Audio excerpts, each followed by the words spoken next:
Hey everyone, super quick, wanted to do a video, which is why I haven't brushed my hair and I'm playing soccer in like 5 minutes, who cares? There was a video this week that I really wanted to show you and I wanted to make fun of with you that we'll watch and will form the basis of this. So here is Rachel Harder. I think she did something with a man, has changed her name. I don't know. So maybe it's not Harder anymore. I don't care. She's not important enough for me to know. This is a video from Laurence Martin from Radio-Canada. And it's amazing. Now, I'm going to keep it close to the microphone so you can hear it. And you can kind of see, there she is, looking like, duh. Keep that. You can see my window there. That's interesting. Keep that in mind while we watch this together. If it works. Do you think Radio-Canada should stay open? You don't want to answer? What is the conservative? I'm sorry. Why do you not want to answer that question? Is it because you think it should close too? Because your leader has said he wants to remain it open. I stand with my leader. Do you think Radio-Canada...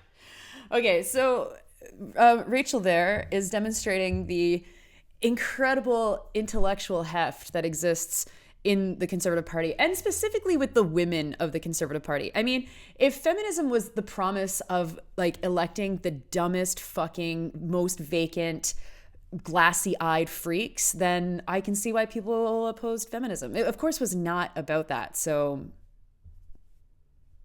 you know. But you have there a journalist from Radio-Canada asking a Conservative MP if she wants to defund Radio-Canada. And all she does in the response, because she actually doesn't have a good answer because she knows that she's a dumbass, at least she knows that, is she just stares. That's her staring. We just listened to it. And she's like, I'm not answering this question. I don't know. And then the classic. Because your leader has said he wants to remain it open. I stand with my leader. I hate this. I hate this. This is why I wanted to make a quick video about this. So let's back up. You've got two entities that are of the same corporation, CBC and Radio-Canada, right? And CBC, Radio-Canada, they are different. It's very easy to demonize the CBC in English Canada because the programming has definitely been watered down and has definitely started to suck a lot. And I can enumerate probably 200 complaints that I have about CBC. But in Quebec, CBC remains the backbone. I mean, it's the backbone as well in English Canada, but it remains really the backbone of media in this province. And not just media, but Radio-Canada also has a huge television industry. There's a star system associated with Radio-Canada and also just in general in Quebec.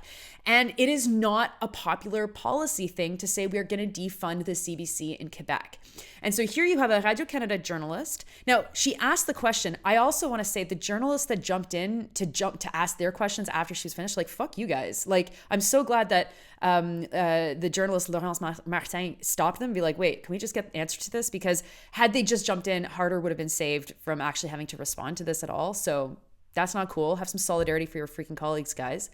And then, so she's like, wait, let her answer the question. And she just stares there like a fucking child. She's got no idea what to say. Because the answer, if she's being honest, is she doesn't want the public broadcaster at all. But she's too stupid to be able to explain that. And she knows she's going to get in trouble in Quebec. And this party is really trying to suck and blow as they get any kind of support in this province, which, by the way, they're not really picking up a lot of support in the province. It's kind of slowly, interestingly turning a little bit. There's definitely a lot of hacks that are jumping from the CAC ship, which is going down and heading to Ottawa. But in terms of the support in the population and candidate support, we're not seeing it yet. And if an election was held tomorrow, the Conservatives would be not winning this province. And so here she's like, not allowed to think for myself, not allowed to say what I actually think, not allowed to actually expose any kind of part of me. I just have to follow my leader because give me a fucking break. Have at least the courage to say what you think.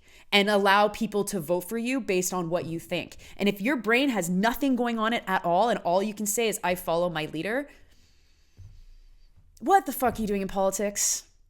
Go become a church lady or a fucking I don't know, park walker or something. But I'm not belaboring this. I'm ending this video very, very soon. But the thing that makes me the most worried about like seeing this kind of idiocy is the Conservatives are stacking their party with people like that. And it's not actually just a conservative phenomenon. Like it's actually runs the gamut. The parties are all seeking out the absolutely most vacant people they can find. The NDP is totally also, when they fix their nomination races to make sure that there's nobody that's going to criticize their leader. That's what's going on. And the what it does to politics in general in this country is it completely makes them worse. At least if someone has opinions and they're thinking and they're allowed to express themselves and you know where they stand, then we can have a real conversation. But when someone asks you, it's a pillar of that party's promise to get rid of the CBC. And we know they're not actually going to get rid of the CBC. They will drastically transform it and it will, I don't know, it'll be worse and it'll be smaller, but they're not going to get rid of it. And Radio-Canada is not going to have the same kind of probably interference that CBC is going to have because it's not politically rentable. It's not going to give the Conservatives much success. But at least get candidates that can answer a goddamn question when a journalist poses it to them. I mean, that's kind of like the bar is on the floor. Actually, no, the bar is underground and it's in the process of having all of the environmental things being like, no, you can go mine the bar. Go fucking mine the bar. It's 2 kilometers underground.